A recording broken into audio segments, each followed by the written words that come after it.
Hey everybody, thanks for watching and welcome to part 4 of Saturn, Satan, God, and Nature of Reality. I want to thank you guys for downloading or for purchasing the DVD. This series, a lot of people send me a lot of messages about it. I get a lot of positive feedback about this series. There's a lot of things in this series that connect the dots for so many people in their, personal research. We are really going to go a little bit deeper into this advanced civilization and to the fact that, we have been here on this planet long before, the Great Pyramids and before, the dates that they give us. So we're going to get into that a lot more. There's a lot of stuff we're going to get into in this video that's kind of sort of going to segue away a little bit from the reptilian stuff and kind of connect some dots that it's going to fit right back into everything else, because it's a lot of information that we didn't touch on that really connects some dots within this series itself. So we're going to get into that, and we're going to answer a lot of questions that some of you might have about this planet and things that has been going on. And there's a lot we're going to get into, so I'm not going to talk too much about. I'm going to get right into it. And, in part 2 and 3, we touched on the whole fact that, the ancient pyramids, the Great Pyramids and everything that in Giza was not built after the step pyramids of Neterket and, the Sphinx, whatever like that.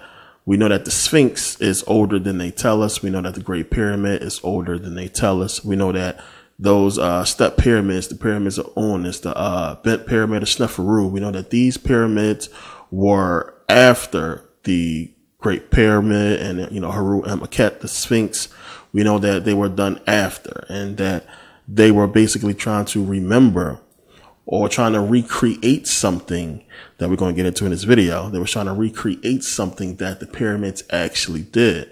And this is going to make a lot of sense when you start to tie this stuff together, and it's going to fit in a lot of ways, because there's a lot of questions that, we have to answer in this series. When you start going back into what I was talking about, we're going to connect a lot of dots today and begin to wind down the points, the conclusion I want you to get, in these last 3 videos, these last 3 DVDs, and start bringing this stuff together. And some of you may be able to piece some of this stuff together, but I guarantee you a lot of this stuff is going to be completely new to you. And as I always do, always give you a lot of facts and stuff to back up, what I'm talking about. Now, in part 3, we talked about how great the pyramids are, how advanced that civilization had to be. And if you've seen the video on, preparing for the mental nature, we got into how only an advanced civilization could have built the Great Pyramids, and that they had to have advanced technology and advanced tools to do so. So the whole question is, when you look at the Great Pyramids and you look at the fact that they had to have used advanced knowledge and advanced tools to build these things, the question is, if they built the Great Pyramids, if these were the Egyptians who actually lived here, we don't see any ruins of any, major civilizations. You would think that a civilization as advanced as whoever built the Great Pyramids would have a far more advanced city where they actually live.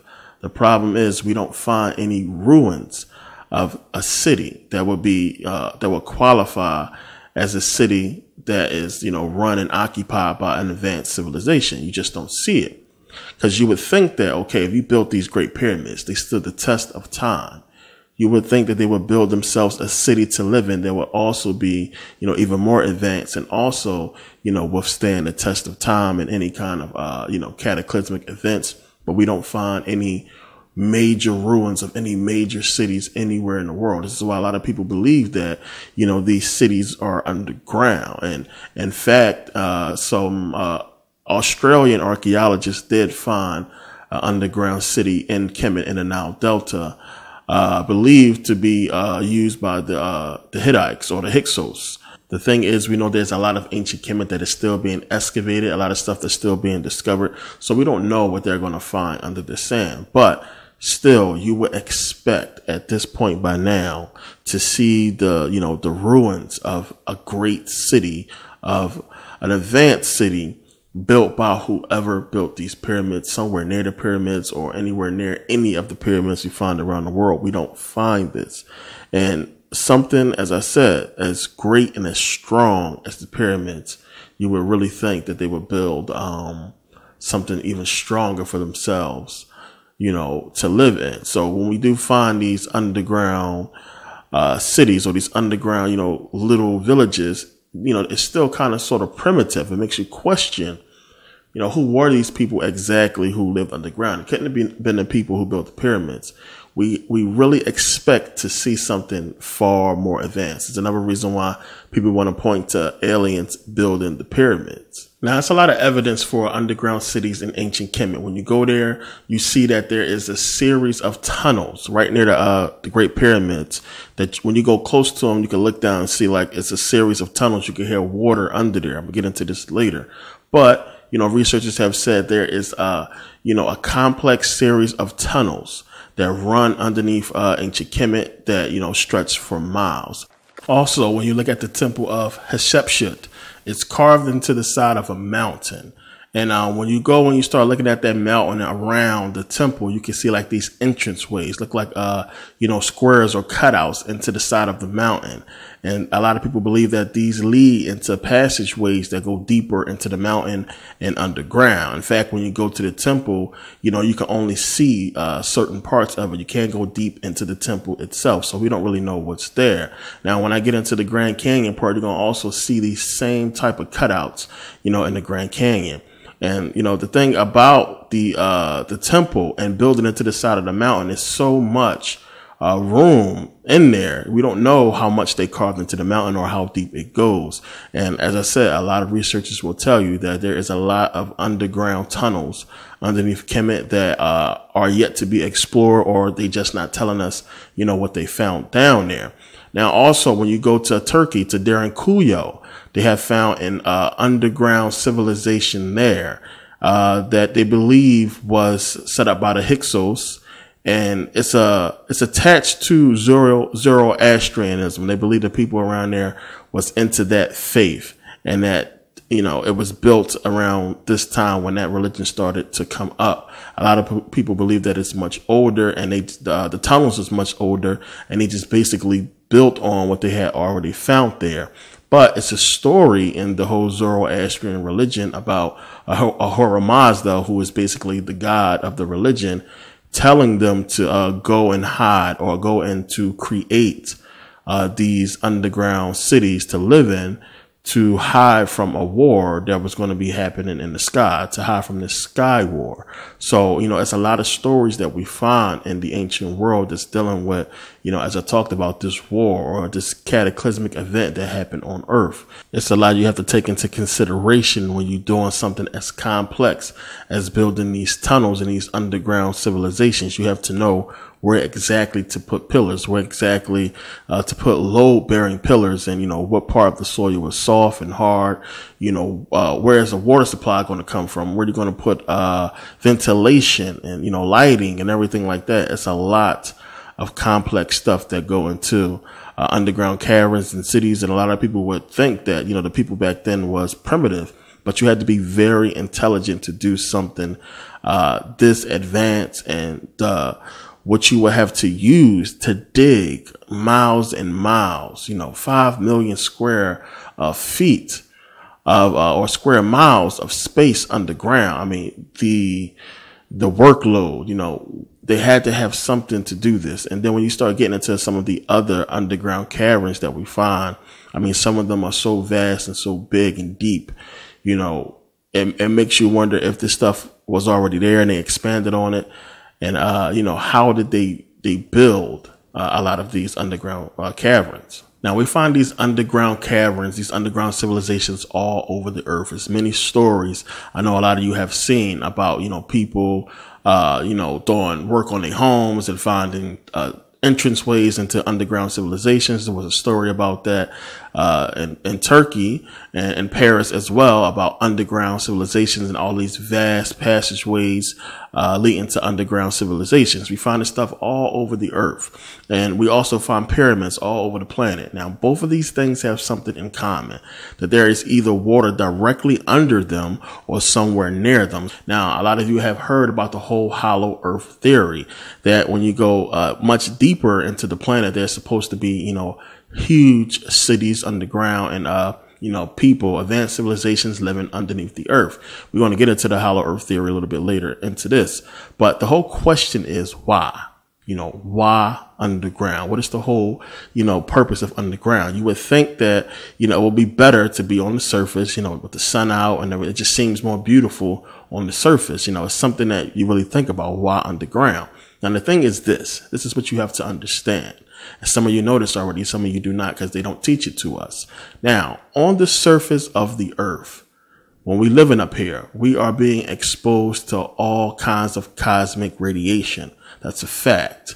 Now, most of the radiation is completely harmless. It goes right through us. It doesn't affect us.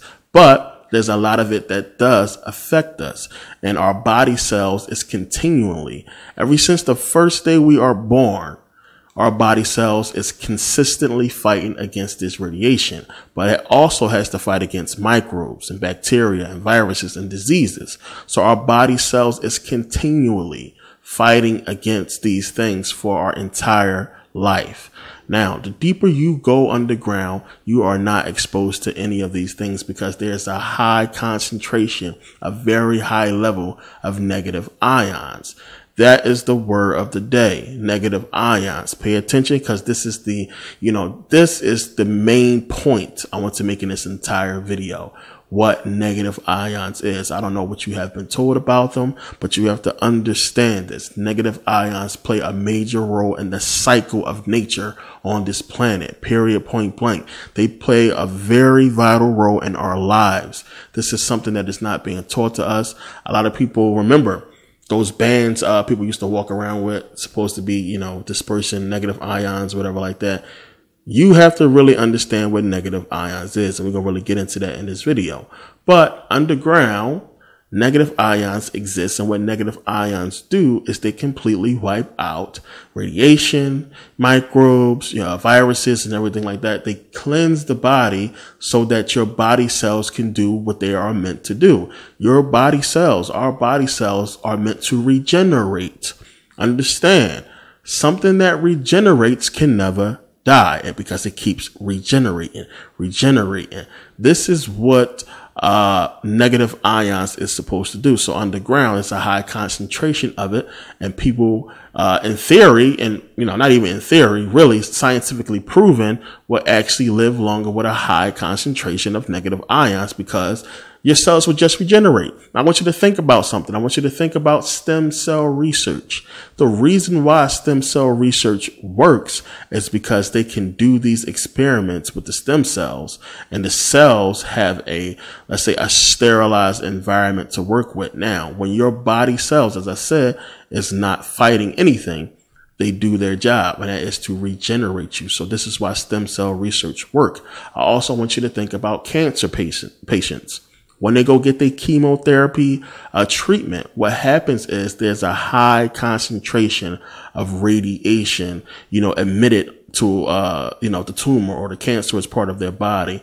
And what happens is their body cells, basically come together and fight hard, because it has to fight off that radiation. It tries to fight it off.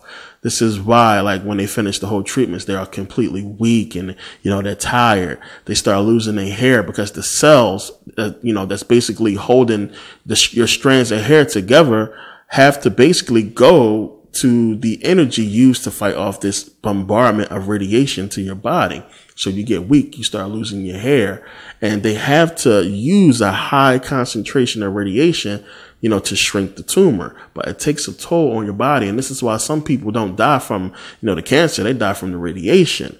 And this has been proven. So, our body cells are meant, whoever created us, understand this, our body cells were meant to basically heal us And the implications is if your body cells is doing its job, you should be living on this planet for thousands of years. But there are other things that's keeping that from happening we're going to get into in this video. Now, also, I want you to think about trees. Think about the fact that there are some trees that live thousands of years. If a tree is in the right location and has the right supply of resources, we talk about sunlight, a good, channel of water underground that they can tap into, or if it rains a lot in that area, if they can get their roots deep enough, we know trees can live for hundreds and thousands of years. Now, with some researchers in Australia, in Queensland University, in Brisbane, Australia, who did some research on trees and plants that they say, basically was electrifying the atmosphere. Now, listen to this. And this is from Queensland University of Technology. It says, plants have long been known as the lungs of the earth, but a new finding has found they may also play a role in electrifying the atmosphere. Scientists have long suspected an association between trees and electricity, but researchers in Australia think that they have finally discovered the link. The scientists ran experiments in 6 locations around Brisbane. They found the positive and negative ion concentration in the air were twice as high in heavily wooded areas than in open grassy areas such as parks. Now, I want you to understand what this is saying. It is saying that the trees are pulling the negative ions out of the air. They don't really want the positive ions, even though they're going to be there. They want the negative ions because the negative ions is going to sustain them.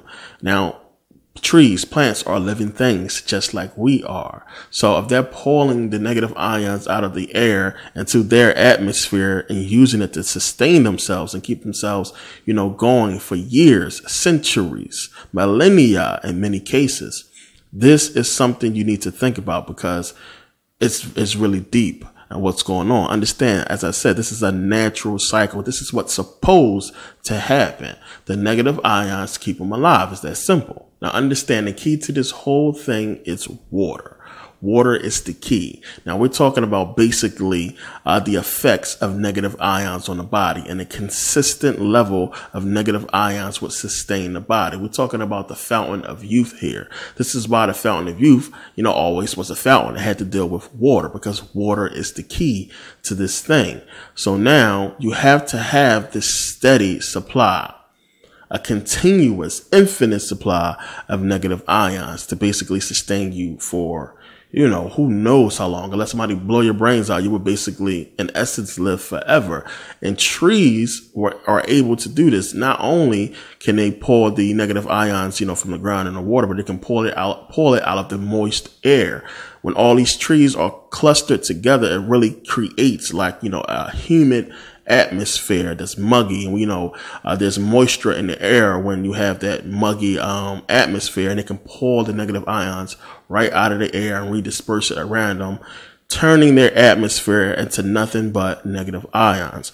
The reason why you have to have it continuous, because once it dissipates, what happens? You're exposed to the radiation. You're exposed to microbes. You're exposed to any kind of viruses and bacteria that may be, anywhere near you. So having that steady supply of negative ions is key to this whole thing. So now, of course, if the atmosphere is full of this cosmic radiation, if this atmosphere is filled of microbes and viruses and stuff like that, that is causing harm to our body, of course, if you understand that there is a way to create a negative ionosphere, or to create negative ions that could surround the area and basically do what the trees are doing, pulling negative ions, out of the water and putting it into the air, then you have to do this. This is the purpose of the pyramids. This is why the pyramids were all over the world.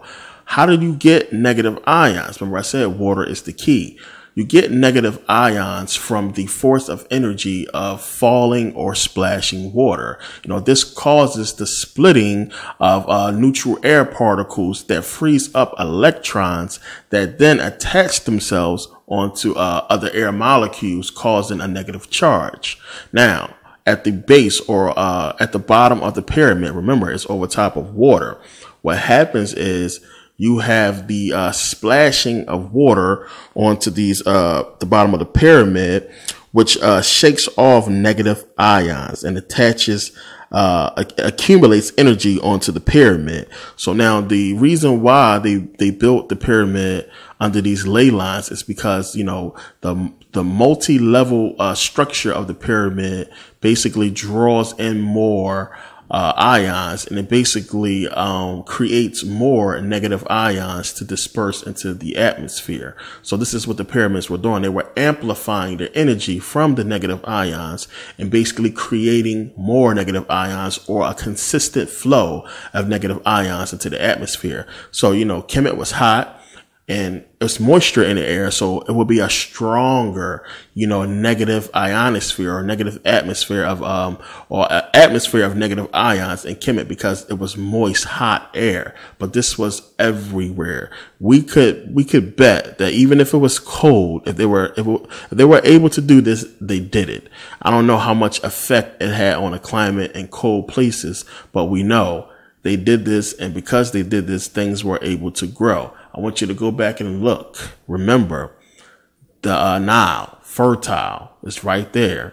But remember, before, the Sahara Desert was not a desert. It didn't used to be a desert. It was fertile. It was green. And what happens is the negative ions causes trees to grow huge when they have a steady amount. They grow huge. They grow in abundance. So understand that, remember, when you look at the depictions, the hieroglyphics of the ancient Egyptians, they were farming, remember? They had agriculture. They were farming. They was plowing the ground and tilling the ground, meaning that the land was fertile. Why? Because of the pyramids. So what happens now when you go to Kemet now? It's sand. It's a desert. The Sahara is a desert. Why? Because somebody came along and destroyed those pyramids. This is just proof positive, people. I'm telling you, when you do the research, you can put the stuff together. This was the purpose of the pyramids, to one, do exactly what the trees were doing, to do exactly what was happening underground, having a consistent flow of negative ions that basically sustain people, but not just people, the vegetation, the trees. This was alive and well all over the world, especially in Kemet. This is why pyramids were all over the place. Even some of the pyramids you find now, some people think that they are still active and still pulling negative ions out of the ground, out of the water, and dispersing it in the air. You find a lot of pyramids that is covered with plants, or covered with you know, grass and stuff like that. And this is why, because it's still working in some places and still drawing in these negative ions. This is why they built the pyramids underneath the ley lines, so they can amplify. Because all we're talking about here is energy. As I always keep telling you, it all goes back to energy. That's all we're talking about. We're talking about energy. So the pyramids amplified this energy and dispersed it. This is why Kemet and the Sahara Desert is a desert now. It didn't used to be. It was fertile because of the ionosphere, because of the negative ions that the pyramids was creating. Now, understand, most of you, depending on where you live at in the world, you see this process every day. If you have an air conditioner, you've seen this process happen. You just didn't understand what it was. Now, do you water your air conditioner? No, you don't. But you notice that your air conditioner is constantly dripping water. You try to pick that thing up, it's going to start leaking. Who the hell put water in the air conditioner? You start thinking about it. What happens is the air conditioner does exactly what the trees does. It's creating negative ions. It pulls in the moisture from the air, which is why you use the air conditioner when it's hot, when it's humid. There's moisture in the air. It uses that moisture and change it into negative ions to give you cold air. It's the process. That whole process I just talked about is happening within your air conditioner, and the energy from the negative ions is being used to basically change, well, along with help from the socket, you know, electricity from the house or whatever, is using the whole process to give you cooler air. It's the same thing. You see the process every single day. And a lot of people don't realize it. You got to understand and start looking at certain things to understand why certain things are the way that it is. And, you know, it's science to a lot of it. I know a lot of it is like nerd and weird talk. But when you start looking at this stuff, you can see, you know, the process and why certain things are done and how it is done. So when you go back and look at the Egyptians we talk about today, the Egyptians we know of, Neterket and Zoser, Tutankhamun or whatever like that. The pyramid builders understand. They knew what the pyramids were doing. They knew the power of the pyramids. So what started to happen? They could see that the land started to become, unfertile. They can see it started to change over to desert. Remember, you read the stories when you start reading about ancient Kemet, how people started to come into Kemet because the land was fertile. They tried to escape famine. Remember, the same thing started happening inside of Kemet. Famine started to happen because the crops wasn't growing. This is why they tried to rebuild the pyramids. They tried to recreate desperately the ionosphere, the negative ions, around Kemet, so that they can keep the land fertile and so they can, keep on growing. And I don't know if they succeeded. Now you have the step pyramid of Neterket, you have the bent pyramid of Sneferu, and you have all these other pyramids that collapsed and were, I guess, later turned into tombs, some of them, or maybe they had other purposes for them, but they desperately tried to recreate the pyramids so they can do exactly what I explain and pull these negative ions out. They tried to recreate the process. This is why they did it. They seen Kemet started to turn. And, during the decline of Kemet before they was invaded by the Persians and everybody else who came in there, they may have figured it out, or they may have had a way, to sustain themselves. But this is why they started to rebuild the pyramids. Now, if it was people living underground thousands of years ago, hundreds of years ago, there's a chance that there are still people living underground today. Now, there were some researchers who went to the Grand Canyon to basically try to find, the whole legend of the underground city. And they basically did an interview with one of the Hopi Indians there who was talking about a time where, the Hopis or the Indians had to basically go live underground to basically survive this cataclysmic event. Now, understand, he's talking about a cataclysmic event, that happened. When you look at the whole interview, I won't put the whole thing up there, but it happened thousands of years ago. And, the Indians are very good at passing down stories. And you have to basically try to equate this timeline into the same timeline as the ancient Egyptians probably living underground, as I talked about. But now the whole thing is there were so many underground caverns and tunnels and passageways found underneath the United States. You have a lot of national parks that have caves, like Crystal Caves, and you have the cave, Mammoth Cave in Kentucky, Mammoth Cave in Kentucky, that has, hundreds of miles of underground tunnels and caverns and everything like that. If you take a look at it, it's amazing, what they have found under there. And you gotta realize something. This is the reason why we have so many national parks in America. Now, wherever they know that there could possibly be tunnels and caverns leading into, inner Earth, or what they say into inner Earth, into these underground cities, they always change it into a national park so they can control the exploration of these tunnels and these caverns. And Mammoth Cave is no different. They change it into a park and they try to create some rides and make some money off of it. But really, it's being done to control exploration because they don't want nobody doing any independent research under there that they cannot control. This is the same thing with the Grand Canyon. The Grand Canyon, to my surprise, is even more controlled than when I went there, years ago. Now, when you go there, first of all, you got to go through gates and you have to pay $30. If you're in the car, it's $30 to get in. To get to the one side of the Grand Canyon. Now, when you get there, it's basically so many reservations. Not so much reservations. You find stores and you find like lodges. It's campgrounds now on that one side when you go through the gate. Bunch of campgrounds, a bunch of lodges, and you see a bunch of kids there, a bunch of college kids, and a bunch of people out there camping. So the whole thing is, when you go up to the front, you pay to get in or whatever like that, and then you just follow the road and, you get to the parking lots and the visitor center and everything like that. And then, you know, you basically supposed to be able to see the Grand Canyon right then and there, but it's obstructed by these trees and the visitor center and everything like that. But after you get through it, you'll see, you know, bam, right in front of your face, the Grand Canyon. Now, there's another way you can get there from the other side. But if you try to come in from the other direction, there is really no roads. There is no gas stations. It's supposed to be a long trip to get to the other side, to come from the other side. And then when you get there, I mean, we're talking about a 1.5 mile drop into the canyon. So the best way to get into the canyon is, you know, the Colorado River. Now, if you go there, you can pay for, you know, rafting tours and hiking tours or whatever like that. But to even, you know, stay there, to camp there, you got to get a permit. If you have a film crew, you got to get a permit. If you want to stay there overnight, you got to get a permit.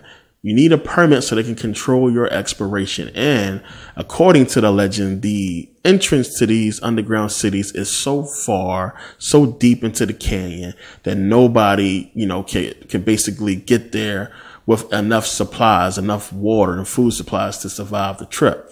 And the one way that was close enough is supposed to be blocked off. I took a trip there, and I wanted to basically get some video footage that we can have, so it's not somebody else's footage, so I can show you that I personally was there and I personally seen a lot of these things. I actually ended up taking 3 trips there because the weather was an issue. I was supposed to take a chopper. The wind was an issue, so I had to postpone it.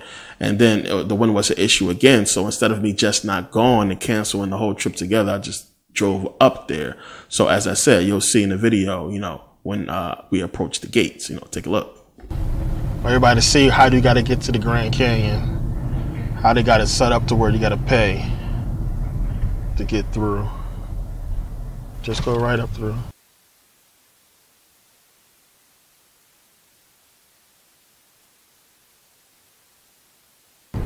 Through the gates.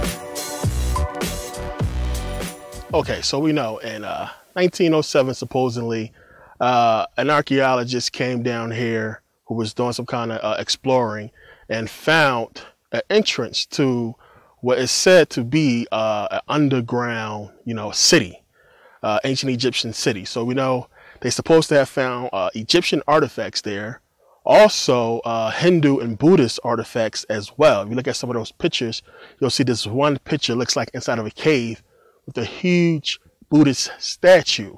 So, you know, most of the people who come here talking about that, you know, what the artifacts they found. We're talking about 1907. Now, supposedly between 1907 and 1909, you had the Smithsonian supposed to came here and removed all of the artifacts that were supposedly found here. Supposedly there was mummies and, you know, it was a tomb. It was supposed to be a huge crypt there. Gold and all kinds of stuff that they removed from here between 1907 and 1909. And this is what the stories talk about. So the Indian tribes that's here who talk about a time where they could go freely in this underground city. So this entrance is supposed to be about, you know, 1.5 miles down. It's supposed to be a hard way to get to this specific place. Supposedly, you're supposed to go down the Colorado River, and it's some kind of way where you can look up and see this supposed entrance. I know it was a shot that you can see, that you can see like these holes that in the side of the Grand Canyon. You can see in the mountains and everything like that. So a lot of people say that's an entrance, or it pertains to the area that they are talking about. Right over my shoulder is the pyramid-shaped mountain that you see a lot when you look at pictures of the Grand Canyon, and it's the one that they look to the most as supposedly being a pyramid. It's pyramid-shaped. It is beautiful when you take a look at it. A lot of these mountains around here could be pyramids when you take a look at them. There's a lot of pyramid-shaped mountains around here. But the whole thing is You know, they wanted to check to see did the pyramids align with the stars on Orion's belt, like in Kemet, but they don't align with the stars on Orion's belt. They do, however, align with the rest of Orion. When you take a look at the points, you can see it lines up with the Egyptian named mountains that are here in the Grand Canyon. You know, it's everywhere. Now, I played the clip before about one Indian guy who was talking about a time where that they had came and hid in the Grand Canyon, where they came to hide from some kind of cataclysmic event, as I was talking about before in the other parts. So supposedly they came here to hide when something happened here. And you have to really think about it now when they're talking about hiding during some cataclysmic event. How long ago was this event? So the sun is beginning to set here, and I want to finish up this quick part. The thing is, they supposedly had blocked off the real entrance to the underground city, what have you. And the only way to get there, you know, is by foot. You can't get there supposedly by chopper. You can't get there by no kind of vehicle. You have to hike your way in there, supposedly. And they say that, you know, it takes days.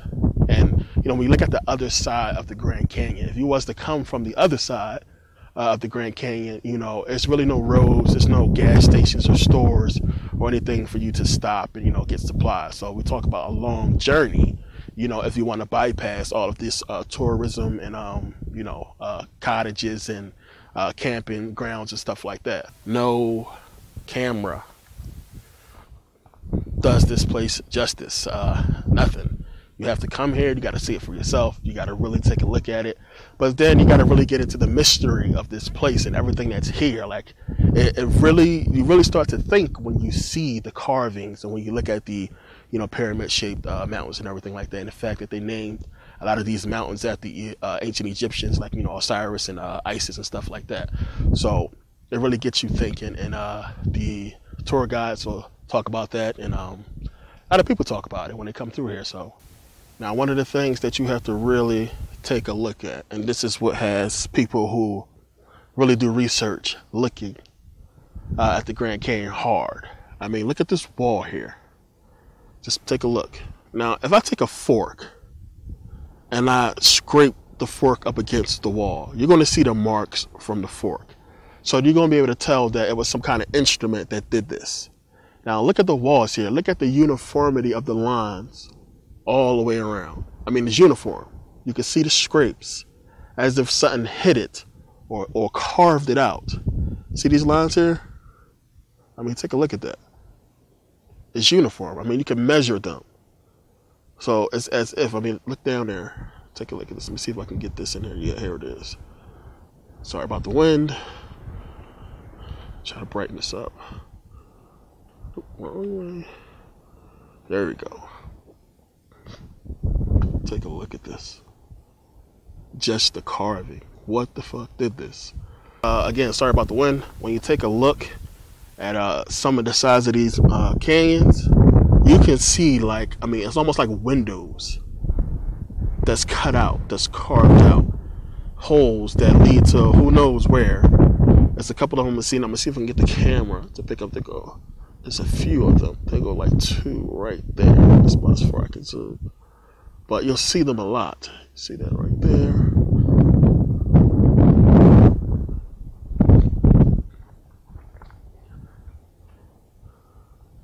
And according to many Native Americans, it's supposed to be some kind of huge underground city. And the camera, listen, these holes are huge. You know, they're huge. The camera can't do it justice. I'm telling you, they're huge. That you can, like, if you climb down there, you can walk through these things. It's another shot I want to get.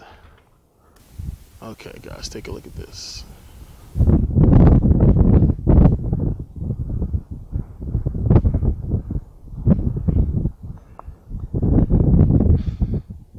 I mean, you guys can see it. You can see the little trail down there. I mean, like I said, the camera cannot do this thing justice. It is deep. It's creepy.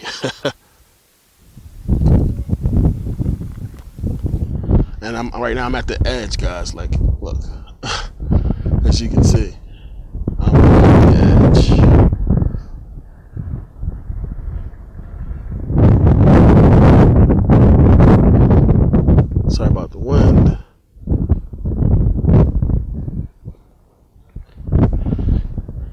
put it on your bucket list.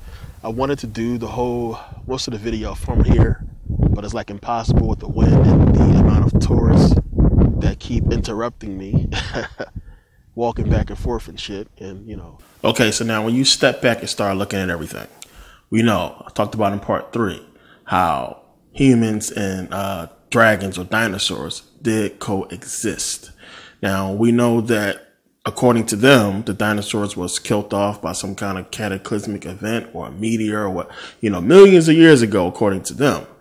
Now, we also have ancient civilizations. We have the Indians saying that they had to go and hide underground because of some cataclysmic event. Now, we can guess that this had to be the same cataclysmic event that killed off most of the dinosaurs and forced people underground. Has to be the same event. So we're talking about all this stuff had to have happened, you know, sometime after the Great Pyramid and the Sphinx were built, because they basically survived that, you know, event. Whatever happened, it survived it, forced people underground. And when the ancient Egyptians came out, they could see the pyramids still there, but they obviously was damaged and not working. But I believe the land was still fertile. But now, as I said again, this raises too many questions. You would think that if they would build something that would stand the test of time, like the Great Pyramid and the Sphinx that survived, you know, flooding and water erosion and everything like that, that they would build themselves a city on the surface as well that could stand up to any kind of cataclysmic event. But we don't find the ruins of any civilization older or as old as, you know, the Great Pyramids that's, you know, more advanced. Because you would think that they would build themselves a city that's more advanced than the Great Pyramid, you know, a huge, unbelievably technologically advanced civilization. This is why, you know, a lot of people believe in, you know, Atlantis and Lemuria and stuff like that, that they, you know, sank underwater, but this is where they had their huge, advanced civilization, but it sank. But then you would have to look at the rest of the world, which is still so vast, and then ask, you know, why not build in other places as well, especially in Africa, when Africa seems to be the best place where you should build. Now, because of that, this is another reason why people believe in the whole hollow earth theory. They believe that there are massive cities in hollow earth underground, and it's a lot to support that. Now, for people who don't want to accept any of that, they just say, well, you know, aliens built the pyramids for whatever reason. Now, the whole thing that crushes the whole aliens building the pyramids theory is the fact that the ancient Egyptians who came out after the cataclysmic event, we can see clearly that they tried to rebuild the pyramids. Now, if aliens built the pyramids, then why would they think that they can recreate them? They had to have had advanced knowledge. They had to have had an understanding of how to build these pyramids and the purpose of the pyramids in the first place, what they was doing as far as the negative ions. They understood this. They had to have this advanced knowledge somehow, which is what I talked about in 2 and 3, how they were remember the whole parable, you know, man, know thyself. They were starting to remember who they were. So this played, you know, a major part in that. But if aliens built it, there's no way they would have thought that they can actually go ahead and recreate the pyramids. But, you know, it's some unbelievably weird, crazy stuff going on. I've been doing this research for, you know, years now. And, you know, it's led me, you know, to so many different places. And, hopefully you guys can take this research and hopefully it's filling in a lot of gaps for you. But in my research, you know, the whole hollow earth theory fits. I'm going to explain why. I already really explained why, but I'm going to get into it a lot more. Now, if you can't accept the hollow earth theory, then you will have to accept the fact that mankind was put on this planet about 8,000 years ago. Let's just ballpark it and just say about 20,000 years. We wasn't on here for more than 20,000 years. The reason why you would have to accept that is because we just don't find any ruins that's that old. I'm talking about older than Heru and Makhet, you know, in the Great Pyramid or whatever. We don't find any ruins. You would expect to see ruins of a major city somewhere predating the pyramids, predating the Sphinx. So this leads you to believe that it has to be underground. It just has to be. It has to be underground because we don't find nothing on the surface. And since we don't, I mean, we could say that mankind was put here about 20,000 years ago, but we know we have found remains, thousands, hundreds of thousands of years old and even millions of years old. So that kind of scratches that theory. The hollow earth theory fits, and we're going to get into that a lot more. So now, since we do not find any ruins of a technologically advanced civilization on the planet, which would have to have existed for someone to build the complicated Great Pyramid, that we know they had to use advanced technology to do so, advanced tools, machines to build those pyramids. All of you have seen the videos. I mean, and the whole video I put out on Metu Neter Volume 1, he talks about it. He talks about how complicated that they had to use, precision machines and, a lot of technology to do what they did as far as building the Great Pyramid. So you would expect them to come from a very advanced civilization and not just be some primitive people living off the land. Then it would be like, what is the purpose? What is the point of doing all this? And you're not going to protect yourself with a structure equally as advanced as the pyramid. So because of this, we're going to dig into the whole hollow earth theory. Now, what gives the whole hollow earth theory the most validity is Admiral Byrd. And, Admiral Byrd I talked about in my whole video on the analyzing flat earth theory. Admiral Byrd and the whole Operation High Jump, the whole event, the whole experiment is well documented. And Admiral Byrd went on TV, talked about how they found landmass, the size of the United States in the, south of Antarctica, the South Pole.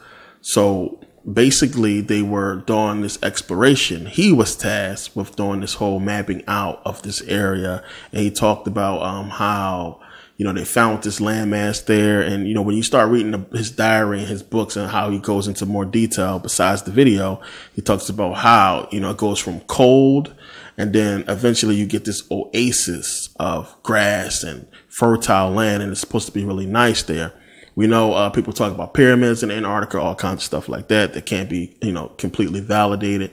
But for Admiral Byrd to go on TV and say what he said is huge. Now understand, all of this is on record. It's public record. The whole Operation High Jump, you can go and you can look at the transcripts and read what was said. The book came out with Admiral Byrd's diary, somebody published, and anonymously, I believe. And there's a lot of information on this whole thing. Now, understand this. This is what you got to realize. When he did that interview, there is no way in the world they would have let him do that interview if what he said wasn't true. If they wasn't actually planning on going and doing the whole exploration and, everything that he said on TV, if they didn't find it, they wouldn't have let this man go on TV and say what he said. So they basically, at that point, at the time he did his interview, remember, he was talking about how they're going to have further explorations into the whole thing. So it was a full go, according to him. So they had plans, clearly had plans to go in and explore more. It was underway. It was a go. And they obviously was going to later release this information to the world if they let him go on TV and talk about it. So this is something that was for sure. It was a go. You had the United States, you had the UK, you had Australia, you had the Soviet Union, all involved in this, and other countries as well. This was a major thing that was supposed to change the world. Now, what happened next is the biggest shocker on how when they get there and continue the exploration, they completely turn around and say, no, we can't do this. They made a whole agreement, a whole Antarctica agreement on how nobody is to go into the interior of Australia. Nobody is to explore. We are supposed to completely leave this space alone, this area alone. Now, understand, we know these people, if what Admiral Byrd was saying about the resources, which I believe is true, he wouldn't have said it. If these kind of resources are there, what would make them turn away? What would make them not, explore this whole thing? Now, remember, we're talking about in the 1940s. we knew that Hitler was already in Antarctica and supposed to have established a base there. This is one of the reasons why they went there with so many troops. And this is one of the reasons why we got there in the first place. After the war was over, we got the scientists and we got a lot of information from what we found, or what have you. And they basically was following Hitler, or, some deal. Let's just get real with it. Probably some deal was struck between Hitler, because there's no way Hitler killed himself, and none of that happened.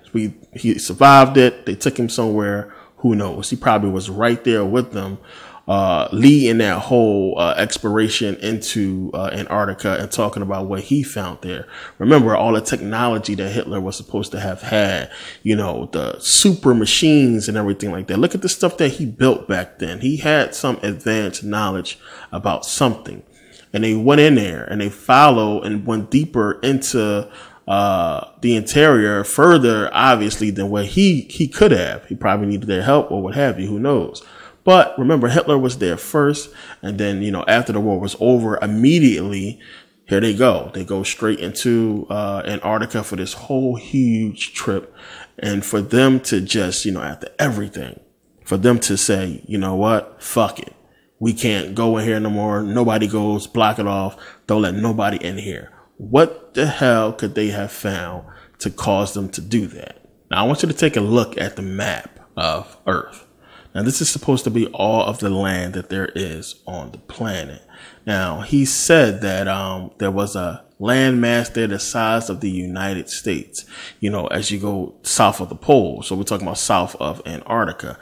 The thing is, if you take a plane from California to Australia and you go, backwards the other way, it takes about 14 hours. It's a 14-hour flight.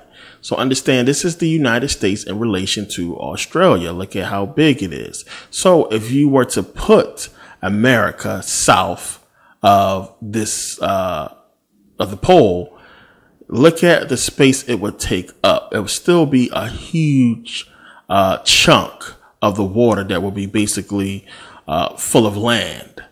And it's still not that much space from America to this land that he's talking about. So you would think that if this landmass was there, and he said, Admiral Byrd said himself that no human had touched this land, no humans have been there. You would think land that close, even from America or Antarctica or Australia, you would think that some people would have explored this land. It would have been all these years, somebody would have made it there. Somebody would have took it. It's not that far from America if you go the other way. It's not that far from Australia if you go the other way. And you would be able to explore this landmass. It's huge, the size of America. This tells you that they are lying about the map. They have to be. It's not the way they're talking about. He gave up a lot in that interview. There's no way in the world there can be a landmass the size of America, on the other side. Now, the whole thing is, the reason why nobody could explore it is supposedly, he talked about the mile, high block of ice. Ice is covering it. So, you can't get to that point. But if the map is the way that they tell us, if the map is this way, we're talking about then all the land that we see that's on the map, draw a line under all of it. And matter of fact, just circle all of it. That would mean that we are completely surrounded on all sides by ice, and no one, ice that's miles high, and we basically encircled. We're encircled by ice. Ice surrounds us all, and nobody has explored any land beyond the ice. This is basically what they're telling us. It doesn't make sense. It doesn't fit that we are surrounded by ice. But this is the only explanation that fits if no one explored this land. You would think, okay, well, it's ice here that's blocking it. Let's go around it. Let's go South America. Because when you look on the map, look how close South America is to Antarctica. You're talking about when you go to far south as you can of South America, supposedly it shouldn't be that long of a trip to hit Antarctica. But why can't you go the other way and go around? According to them, there has to be ice that way in every direction. And, you know, it doesn't make sense. It doesn't fit. Something is wrong. Something is going on here. That's what I want you to understand. And so many people bring this up. This is why so many people are obsessed with the whole flat earth thing and inner earth thing, because it raises too many questions. But what we do know for sure, they are fucking lying about this map. Now, I'm not saying that the earth is flat or anything like that. I'm saying that something is seriously wrong, and we know for sure that the map is a lie. Now, a lot of flat earthers, they believe in this whole dome theory that I also talked about in my Analyzing Flat Earth video. They believe in this dome called the firmament, and they get this from the Bible because the Bible in Genesis talks about this firmament. When you read Genesis 1,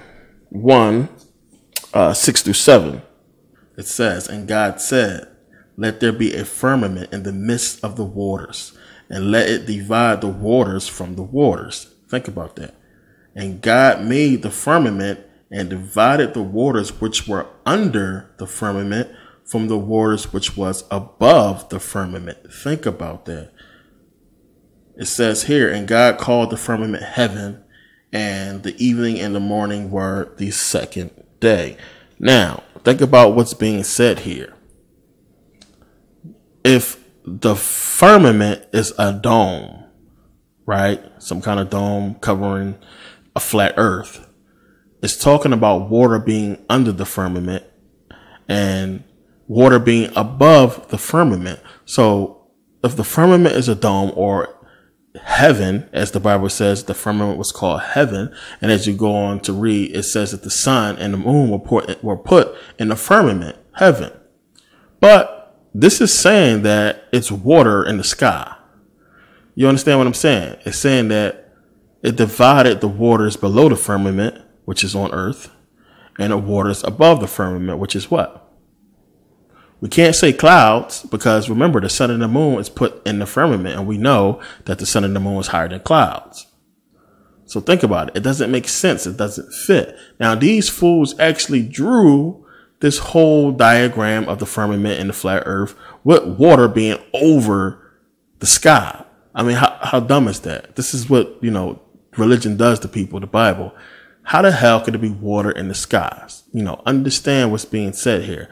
And it doesn't fit with the whole, you know, theory, which is why I don't bang with the whole flat earth thing, because it doesn't fit something that's up. Now, understand, of course, we know the Bible is parabolized, but the firmament thing is relating to something else that we'll get into at some other time. It's not no dome. Now, understand, before we supposed to have went to the moon, when the Van Allen radiation belts was discovered, it was already determined that we could not go through them because the radiation would be, you know, completely harmful, and no organism would be able to survive going through this radiation. So everybody thought when they went out there that they had figured out a way, of course, to get through the radiation belts, meaning we never did, and we never went to the moon, as I pointed out in the video on flat earth. Now, I get a lot of people, you know, who love NASA, who had a lot of comments on this whole thing. A lot of people believe that we did actually go to the moon, even though NASA themselves tells you that we did not. And people don't know how to pay attention, which is why they can't realize it. The video that I put in the whole video on Analyzing the Flat Earth, it just proves it. She kills it. She nails it, explaining the fact that they faked the entire thing. So pay attention to how he's being very careful in his wording, saying, you know, about the Van Allen radiation belts. If we already went to the moon already, if we went there, then why not just use the same technology from the 60s that you used to get us through the Van Allen radiation belts the first time? So think about what's being said here. They're telling you we never went there. So basically, according to this video, that they are basically just now, or at that time point, developing technology that will help them get through the Van Allen radiation belts. They hope. Remember, what really is going to outer space and taking pictures of Mars and the planet and what have you, it's just robots. No human life is going out there. You know, we already know that they haven't even really tested animals, because they know for sure 100% anything they send in outer space that's organic is not going to survive the radiation. So it's just send out drones, send out machines. So the video is telling you basically, listen, we can't get out there. We can't go. We're going to send this whole Orion out there and try to test this thing to see if possibly, a human could survive it. So if they're doing all this, they're telling you flat out, we never went to the moon. So now understand there is a huge connection between the Van Allen radiation belts and everything that we talked about so far in this video. There's a connection to the radiation belts and the whole hollow earth theory. Now, when you look at the Van Allen radiation belts, look at the diagram on how the radiation is structured, how it's surrounding the earth, I should say. When you pay attention to the Van Allen radiation belts, you can see how it circles the entire earth. It covers the entire planet, except for the poles. The poles, it basically, it doesn't affect them. It's not touching the poles. Now, when you look at all of the hollow earth theory models, when you look at all the depictions, they always show an opening in the north and south poles, meaning that it's an opening, the earth is hollow, you can, potentially, probably fly, from north to south or fly through it. It's probably, huge, intricate levels of civilizations or what have you in there, but there is a way for you to go from the north to the south pole and come out and not be affected by the Van Allen radiation belts. Now, remember before when I was talking about the harmful radiation.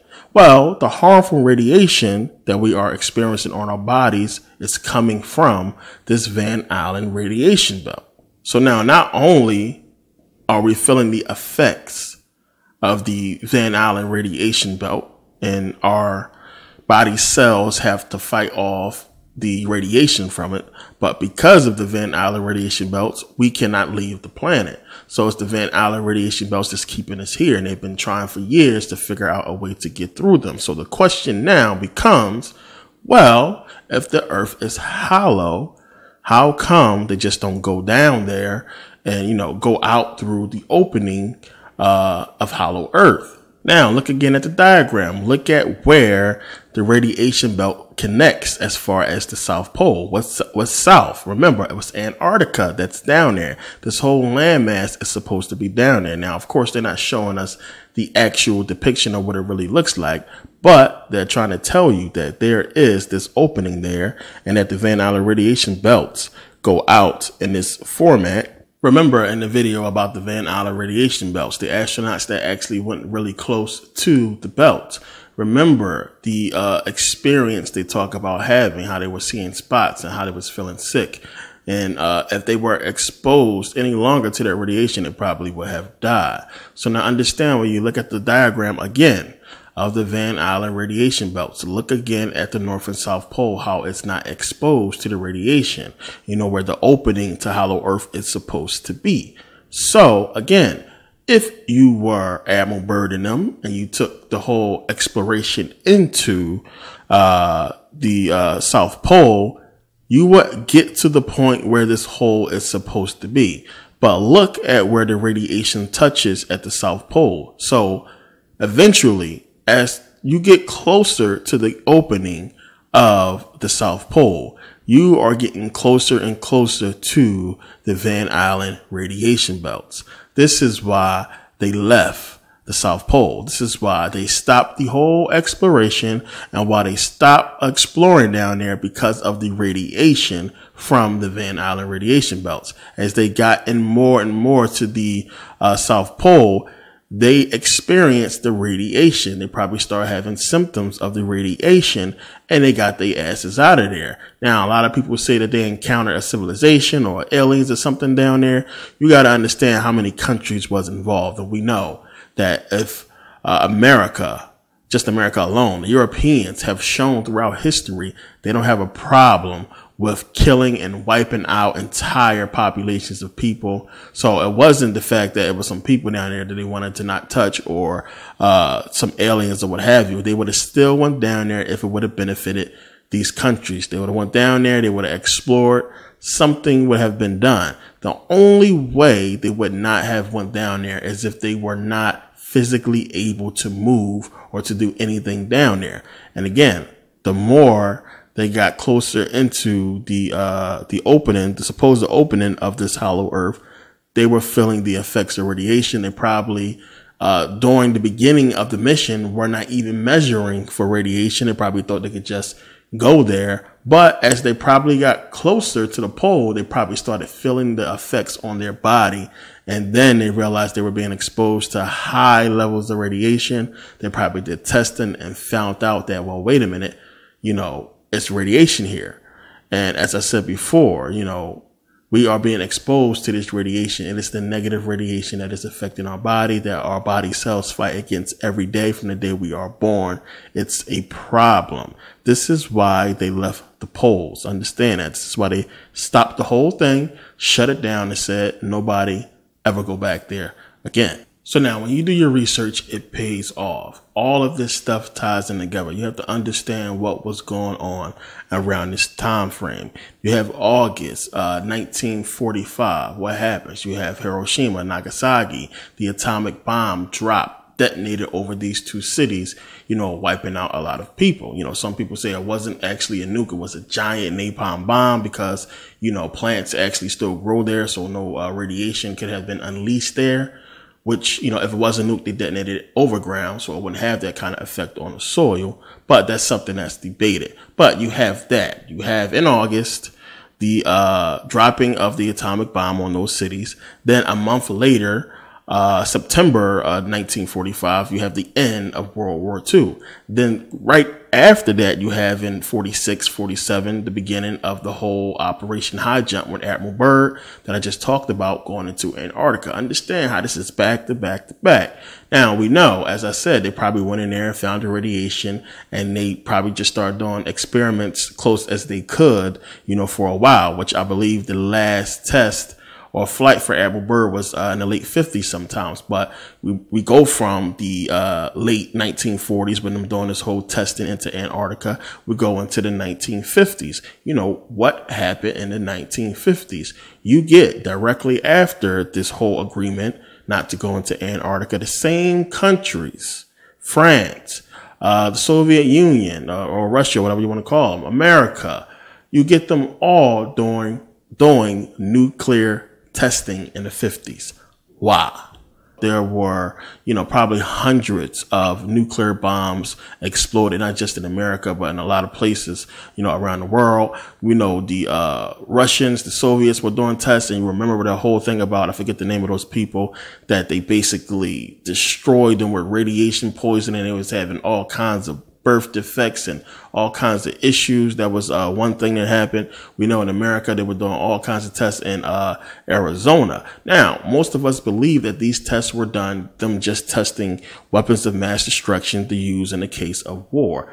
But no, understand, they were shooting these nuclear weapons into space, into the Van Allen radiation belts, to try to disrupt it, to try to destroy it. This was what they were doing. This is what all this stuff was about with the nuclear bombs, and was trying to change or get rid of the Van Allen radiation belts. Now understand this. Before we get to this point, the Van Allen radiation belts, we have an ionosphere that's in the Earth's atmosphere. It's being held by the Earth's magnetic field. So understand when I'm talking about this whole Van Allen radiation belts, it's not the Earth's magnetic field. It's a totally different thing. They're using the Earth's magnetic field to hold the Van Allen radiation belts. So they were sending nuclear bombs in there in hopes to basically expand the negative ions in the ionosphere and hopefully generate enough to basically, as I said before, the negative ions help to, basically destroy the radiation. This is what they were trying to do. They were trying to basically generate enough to destroy the Van Allen radiation belts. And this was, what they were doing. This is the whole reason why they were sending these missiles up there. It's a lot of stuff. I'm telling you, you really got to pay attention. If you get the time to read some of the official documents that have been, pulled out due to the Freedom of Information Act. Some of this stuff is online. Some of the stuff you can go and find, and you can take a look and read from, we talking about top officials, admirals, and, all the way down to people who just guarding a door, who just hearing things and seeing things, who gave accounts later on and had, made testimonies to certain things. And you got to read these documents and put this stuff together. I spend hours and days sometimes reading documents. And after a while, when you start doing a lot of research, it becomes easy for you to understand what is actual factual and what is, planted disinformation. This is what happens to a lot of people. A lot of people don't understand how to differentiate between planted disinformation and actual factual information, and what aids to factual information are actual events. So it's a if then, or a cause that we see, if they did this, it's because of this, or they wouldn't have did this if they wasn't trying to do that. So when you look at, things that take place in history, this whole shooting off of missiles into the whole ionosphere, it makes sense. So now we're talking about the 1950s. They doing this whole nuclear testing, shooting off these nuclear missiles. What else happened in the 1950s? Remember, you had multiple UFO sightings in the 1950s.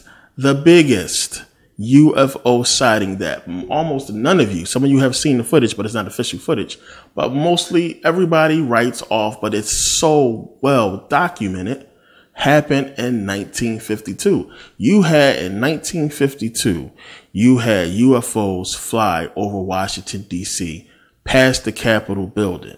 So many people seen it. So many people documented it. It was all in the papers. It was all over TV. It was a major event that happened more than once. It happened so many times that people went crazy. People started calling the cops, and it was a big thing. And it was so big that the Pentagon had to give a whole press conference on this whole thing. It ended up becoming one of the most watched, most widely covered press conferences in American history. How many people understood this? How many people know about this? And this is something that they cover up, but it was one of the most watched, most covered events in American history. And a lot of people don't even know about it. It's well documented. Now, in the video you see of the flying saucers over, or the orbs, the energetic orbs, over Washington, D.C., over the Capitol building. It's not official video, but this is what people say it looked like. And this is the interview that he gave. Now, understand what he's saying here. Understand what's taking place, because, if understand what's taking place, you got to get this. He is giving an interview, an official interview, trying to explain why so many people in Washington, D.C. have seen on multiple occasions UFOs fly behind the Capitol building and fly over Washington, D.C. It's something that they could not hide. Technology at that time was not possible for you to see what they saw in 1952. So take a listen to his excuse, his reasoning behind what happened. This is an official, real interview about UFOs. I mean, take a look. So now understand, this is how it's supposed to work when you have free press, that the people, when they want answers, they demand it from their government and they get actions. This happened in the 50s. This is a real event that happened, a real press conference about UFOs, and him trying to basically understand, one, we're talking about UFOs, and that this interview is probably going to be seen in the future. A lot of people are going to be analyzing what happened. So understand and realize how he tries very hard not to say anything about, UFOs, that these events or anomalies or what have you is something that they're looking into. He doesn't really want to say UFOs, but you can't tell the people who've seen it on multiple occasions that this is anything other than extraterrestrial, because they've seen it on multiple occasions. Now, you also have, right after this, the CIA basically come up with a program that basically said that, any kind of sensitive information involving UFOs cannot be put out to the public. And they basically came up with some kind of act or law, I forget what it's called, to basically cover up everything. Whenever it's going to be any kind of event, we can't have press there. We can't have free press. And we know, right after the 1950s is when they started buying up all of the news corporations and all the magazines. They did everything to control the media and the press, after this because, stuff was happening. They didn't want it getting out to the public. So they did their best to control it, and we know they did very well. Now, eventually, according to many military sources, people came out and spoke about what had happened. And they said that the UFOs made contact with the government in Washington, D.C., and they made contact with them for a reason. Now, this is that reason. Now, understand the fact that they would say that they need the ionosphere, the negative ions, it tells me that these light beings go from a physical body to a light body, because a light body is infinite energy. Remember, these negative ions is basically energy. So if you're already infinite energy, you don't really need these negative ions. The only way you would need these negative ions is if you're going to go back into a physical body and you want to have these negative ions to basically keep the body cleansed and healed of any kind of radiation that you may have passed through. Now, understand, the only thing that can survive those Van Allen radiation belts is a light body. It's some kind of light body. So this is why whenever we see these UFOs, they appear as these light orbs, these light bodies, because that's the only way they could get through the radiation belts.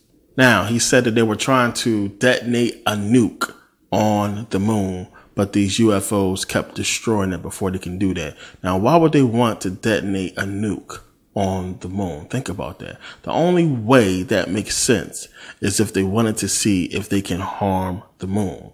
Now, why would they want to harm the moon? Why would they want to, damage it in any way? Now, as I pointed this out in part 1, Saturn, Satan, God, Nature, Reality, I said towards the end, I talked about how Saturn, the planet Saturn, is basically using our moon. When you look up the moon, it says the Earth's natural satellite. Saturn is using our moon to basically broadcast time. Remember, I talked about this. You have to understand something. And, this is important. There are two basic parts to time. Really, it's 2 parts to time. The first part is time as we measure it in relation to the sun and the moon. So I'm talking about, from sunrise to sunset. We say it's noon because the sun sets in the west or in the east, or the sun is setting here. We say that it's dawn because the sun is rising. And this is how we tell time as it relates to the sun and the moon. That's the natural way we're supposed to be looking at it if we want to call time natural. Now, the second way we measure time, that we look at time, is the effect that it has on our bodies and on the physical world. So now understand this. This is important. Time as we know it is not time. Time as we know it is not what we think it is. So, time is not years. Time is not years. It's not days or what have you. It's not minutes and seconds. Time is the effect that years, minutes, seconds, days has on our body and the physical world. That is time. That is what time really is. So now understand this. What is affecting our body? Is it time, or is it the radiation? Is it the microbes and the viruses that's causing the breakdown of our cells? Remember, as I said, without the radiation, without our body cells fighting off, bacteria and viruses and things like that, our cells will have the time to regenerate, basically giving us eternal life when you really put it into context. So if you destroy the moon, if the moon is broadcasting the Van Allen radiation belts, which is what they believe is causing the radiation belts, If you destroy the moon, as I talked about in so many movies that they do it, if you destroy it, you destroy the Van Allen radiation belts, and you effectively get rid of the radiation that's basically causing our bodies to diminish. You effectively destroy time. So if there is no Van Allen radiation belts, if the ionosphere is allowed to come down to the level that it probably was at one point, because what's happening is, because of the Van Allen radiation belts, is drawing the ionosphere to about 50 miles above Earth. And you have an ionosphere that's so high that we can't exist in. All implications point to the fact that if you get rid of the ionosphere, not the ionosphere, if you get rid of the Van Allen radiation belts, it will bring the ionosphere to a level that it once was at one point. So now I explained to you the purpose of the pyramids and what they were used for, to generate this ionosphere, because the real ionosphere, the natural one that was full of negative ions, is basically being attracted away from the planet due to the Van Allen radiation belts, which is why they built the pyramids, to try to make another one that could sustain them. So remember, the pyramids are built over water. Remember, you get negative ions from the movement of water, water crashing, water just moving, period. This stuff that happens on a very microscopic level for us to get these negative ions. So understand this. This planet is 70% water for a reason. Look at the diagram again of the pyramid. What does it start with?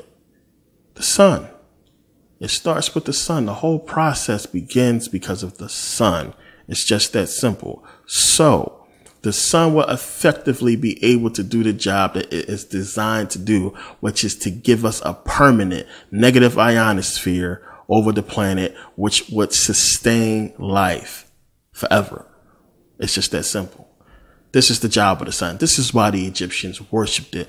This is why they understood, they knew it already, that the sun is God. And when you look at it in that sense, but it's immortality. This is what it's all about. This is what they're not talking about and telling you. This is what it's all about.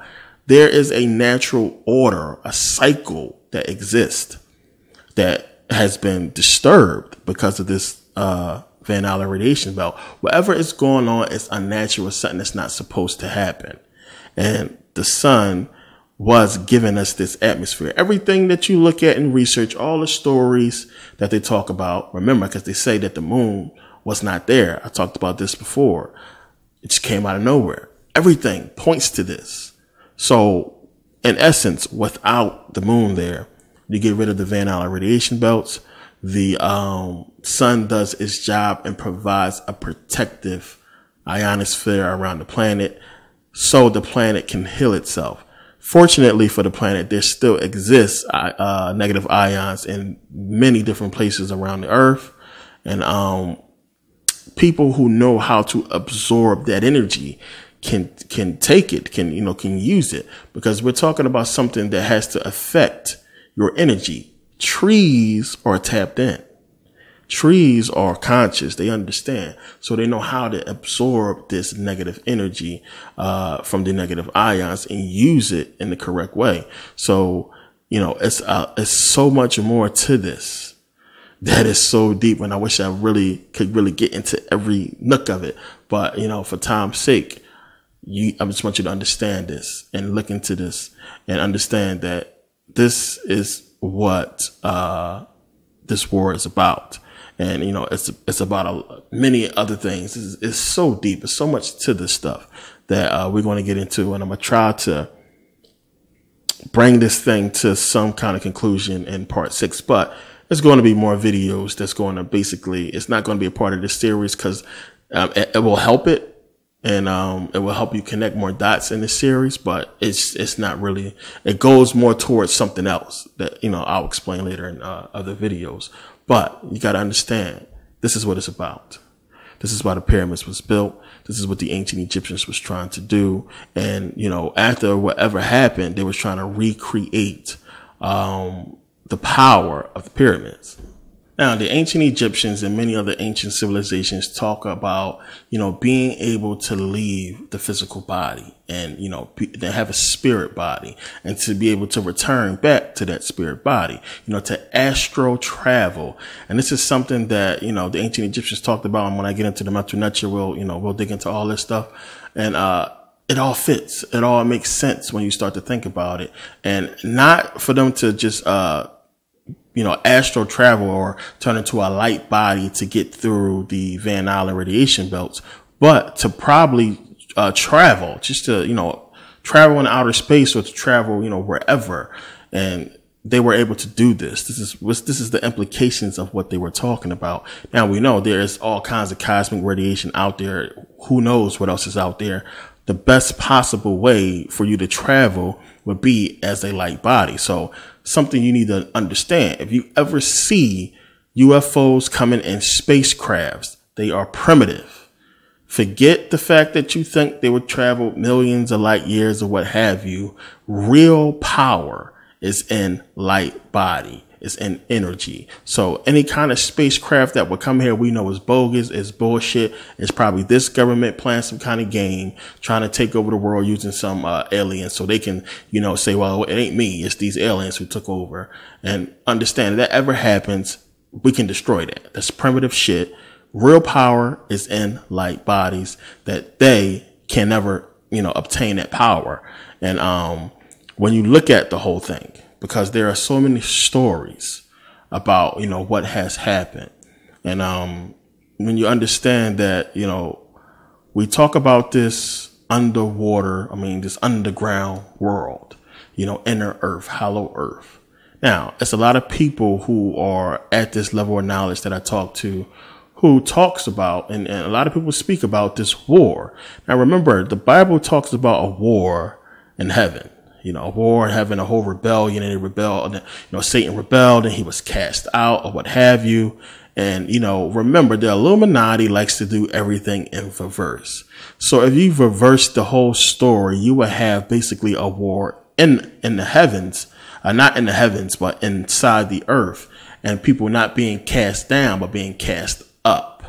So a lot of people believe there was some kind of war that happened in the earth. And it caused people to leave the inner earth and come to the surface where they probably recuperated and, tried to start civilization or what have you. And then another war happened or some kind of cataclysmic event happened that, destroyed the pyramids and, wiped these people out or what have you. We don't really know. It's so many stories that, it gets confusing, but this is the one that tends to make a little sense. It just makes sense. After this war, something happened that, the moon supposedly was put in place. We get the whole Van Allen radiation belts. Some people call it the quarantine. Some people believe that the Van Allen radiation belt is a quarantine that's placed around the earth that will be lifted soon. And well, as of 2012, it actually started to dissipate. It actually started to, go down as far as its radiation strength.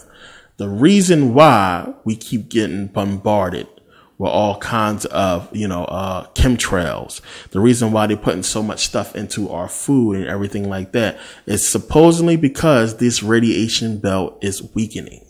And they want to make sure that our cells do not benefit from the negative ions that we could possibly be absorbing. So if they keep our body sick and constantly keep our body cells fighting viruses and radiation and all kinds of stuff that we don't want to be exposed to, then they can effectively keep us, dying. They can keep us from understanding what's going on. And this is something that you really got to look into and understand what's going on and why the chemtrails and why, all the toxins in our food and everything like that. We know they want to kill us. We know they want us out of here. They just can't do it because there are rules. As I talked about, there are rules to this. Now, I'm going to get into these whole rules and this nature of reality in part 5. There's a lot to it. We're going to also get into this whole war story a lot more too. There's a lot more to that. There's a lot more that we really got to get into. And I'm going to try to cram it into 5 and 6, which will probably be longer than the rest of the videos. I don't want it to be a 7. I want to take it too long unless I really, really have to, but try to bring it down so I can get to this final point. And beyond that, with the whole mental nature and beyond that, even it's so much information. Like I said, I'm so past the religious level of information. It's a lot more to it. And what I was just talking about as far as the negative ions and everything like that. And I mean, when you break everything down to the beginning point, we're going to enter into quantum physics, which basically the mental nature really gets into that. And we'll get to that point. We'll get to that. And it's so much to it. I thought I was going to be able to put it into this series a lot, but a little bit in part 5 and 6. And then we're going to go full out and more videos on quantum physics, because this is what it really gets down to. And if you can wrap your brain around the math and science of it and somehow relate it to your physical body and understand that. I mean, I don't know how to explain it to you now, but it's going to help you out with meditation. And, I'll explain that later. We'll get into all that whole thing. But, there are some who believe that we can survive the Van Allen radiation belts, that black people can survive it, the melanin can survive it, that it does not affect us, which is why they pollute us more than they pollute anybody else. They believe that, we must be polluted because, one, we can survive it. We're not absorbing as much cosmic radiation as the rest of the world. Black people are basically really getting ill only from viruses and from, microscopic things that if we had access to the negative ions, that we would effectively live forever. This is why, Africans, we live longer than anybody else, on the planet. And then you have Asians after that, and so on and so forth. But this is what a lot of the research points to. We're going to dig into this a little bit more.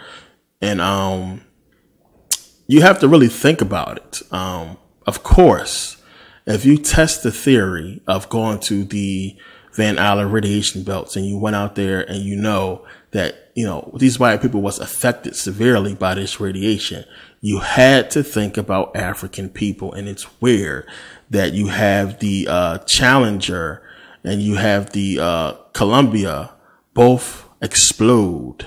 Two spacecrafts, 2 space shuttles that exploded carrying black people.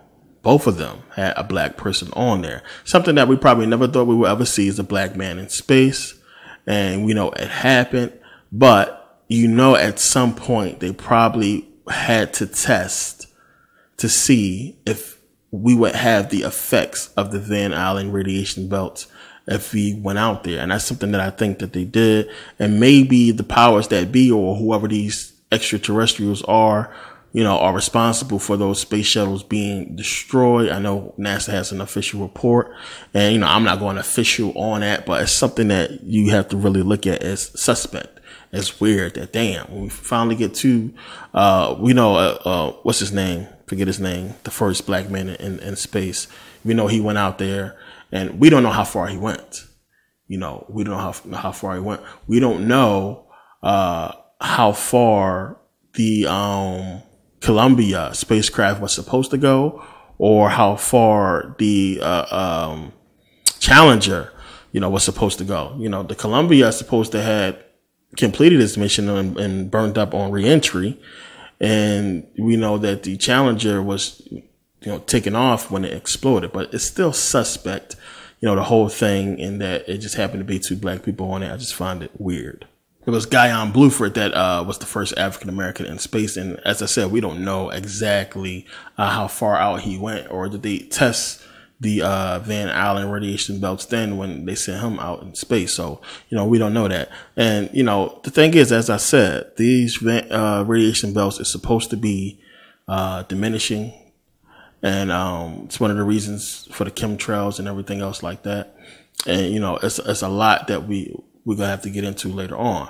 But, I mean, I think when you look at what happened in the 1950s and 60s with the whole testing and the supposed visitation of these aliens to the powers that be at that time, I believe that on a small level, the powers that be were being controlled by these extraterrestrials or whoever it is in power, reptilians, whatever you want to call them. But it wasn't everybody. It wasn't widespread control like it is now. I believe at that point is when the control started to spread out, is when they started to get more deeper and deeper into government and everything like that. When we see from that point on, remember, technology, it increased. The control, the grip on the government increased.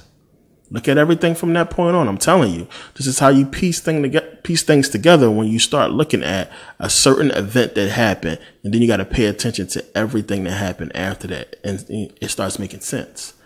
You know, everything changed after that. Definitely got more technology. We definitely got more government control, you know, and everything changed, you know, from that point. And it's when we really can look to as them really starting to lay the foundation for their agenda, whatever their ultimate agenda of theirs is, for them laying it down. Now, again, as I said, they can only come here in light bodies, meaning they can only communicate as a light being. They can't probably affect physical reality. At least I don't think they can. Now, you also have these grays that people talk about coming here. We don't know if their body can survive the radiation, or if they are the light beings who we seen, you know, flying or coming and visiting Earth just inside, using these grays as a vehicle to affect the physical world, or to, you know, to cause physical harm. We don't know what the whole thing is about. But, you know, again, as I said, it's something going on. It's a lot to it. It's so many questions that has to be answered. And I know you guys have a lot more questions after watching this, but trust me, it's all going to come together. Everything is going to fit. It's going to work. And it's a lot more after that. And, we got to look at and think about it. You know, it may be these cities underground. We may just be caught up in some kind of intergalactic war that has been, you know, settled by some kind of peace treaty, and we just caught up in the middle. We don't know what the hell going on, and we waiting to see what happened. Now, maybe the powers that be is gearing up for a war after the radiation belts are lifted, or we don't know. It just seems like when you start digging into the information that we are caught up in something. We are caught in some kind of war that, you know, we can't really get a straight answer to. It just fits. It just fits in that effect somehow. So either you have our government is basically, the powers that be is at war with some kind of, race that's in the planet inside the hollow earth, or they have some kind of war going on with some kind of beings that's outside of Earth, or the beings inside, of the planet and outside of the planet were warring and probably manipulating the powers that be to taking sides. Something to that effect. This is what all the evidence is showing us. We are caught in the middle of some shit. That's all I got to say. What that exactly is, we're going to get into, because there's a lot more that kind of, you know, answers a lot of questions that I don't have time to get into in this video. But, you know, this video is, it deviated from the last ones because, you know, it's going to come back and make sense in part 5. But this is the information that you had to get, you had to know and understand, because it fits with everything. You have to understand the purpose of those pyramids and why they were everywhere, and understand it's something that always boggled my mind about the energy. It's like, if we are infinite energy, which I know we are, there's no way we should age. It just shouldn't happen. And then when you read stories about people saying that, yeah, there was no aging. When you start reading it, when people talk about Lemuria, how people just, they live forever. There was immortals. Same thing with Atlantis. So what happened? It all fits. And you got to believe the stories is true when the pieces start to connect, and when you start looking at things and how they fit in place. And it's just something that you can't ignore. And that's how I play it. I don't like to get into all this spooky stuff. Y'all know me. I don't like to touch on me. All this stuff, there's aliens, all this. I don't even like to get into all that unless there is a lot of validity to it. And there's a lot of proof to back it up. And when you start looking at history, when you start looking at what's going on, there is a huge amount or else I wouldn't really touch on it. I wouldn't really get into it because I don't like to deal with that spooky stuff that you really can't touch, you know, things of that nature.